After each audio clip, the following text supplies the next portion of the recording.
C'est une vidéo bien difficile à faire ce matin. Et pourtant, elle m'a tellement brouillé le cœur que je sais qu'il faut que je partage. J'ai écouté une fois de plus Trump raconter qu'il était pour l'avortement. Alors, est-ce que c'est une vidéo féministe? Non. Est-ce que c'est une vidéo pour ou contre l'avortement? Non. C'est une vidéo pour la responsabilité de chacun face à l'expression du vivant qu'il incarne. Je ne veux pas que quelqu'un ait du poids sur mon corps et une décision sur mon corps et des pensées sur mon corps. J'ai besoin de célébrer la vie que j'habite aujourd'hui à ma façon. Et je peux me suicider si je veux. Mon corps m'appartient. Je peux décider de ne pas aller à la guerre. Mon corps m'appartient. Je peux décider de ne pas recevoir un enfant qui a été conçu dans des circonstances difficiles ou qui arrive au moment où dans ma vie il n'y a pas de place parce qu'il n'y a pas les moyens pour l'élever ou que je suis trop fragile psychologiquement. Je veux pouvoir être responsable. C'est une évolution qui a été faite au fil des années avec l'école, comme je le disais au début, mais aussi avec cette autonomie qu'on a créée peu à peu pour pouvoir être capable d'assumer ses actes. La question que je me pose, c'est que le sommet de l'iceberg. On voit que les femmes aujourd'hui, leur monde se referme dans beaucoup de pays. Mais on ne met pas assez la lumière sur le monde des hommes qui va se fermer aussi.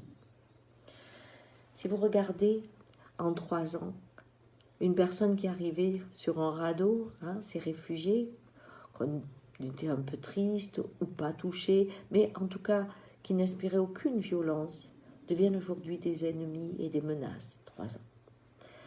Eh bien, je crois que en privatisant le corps pour les pays, pour la nation, pour des choses qui renaissent un petit peu de partout, soi-disant pour préserver le vivant, eh bien, on va mettre des hommes aussi dans des situations de guerre, où il faudra qu'ils acceptent l'inacceptable et qu'ils se battent pour un tel.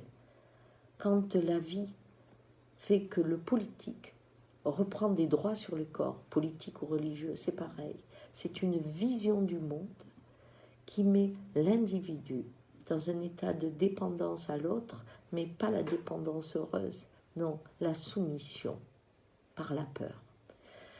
Et je crois qu'il est vraiment temps qu'on se réveille, car nous avons la chance d'être une société mature sur plein de sujets que n'avaient pas avant nos parents et nos grands-parents.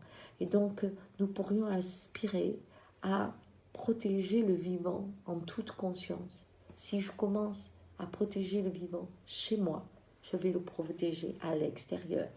Alors qu'on nous ferme, soi-disant pour protéger la vie, et que ces mêmes personnes qui mettent ça comme argument sont les premières à la détruire d'une façon incroyable.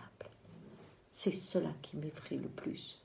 C'est que, au nom de la vie, on se focalise sur une chose pour faire passer des énormités qui fait que tous les enfants du monde aujourd'hui, tous les enfants nés dans ce monde aujourd'hui, sont en danger de mort. Voilà pourquoi je suis triste aujourd'hui. Le monde recule. Mais on n'a pas dit le dernier mot. Le cœur est là. L'âme a appris à à s'écouter. Et j'espère qu'on ne tombera pas dans le panneau de cette ingérence de vie qui n'amène que la mort.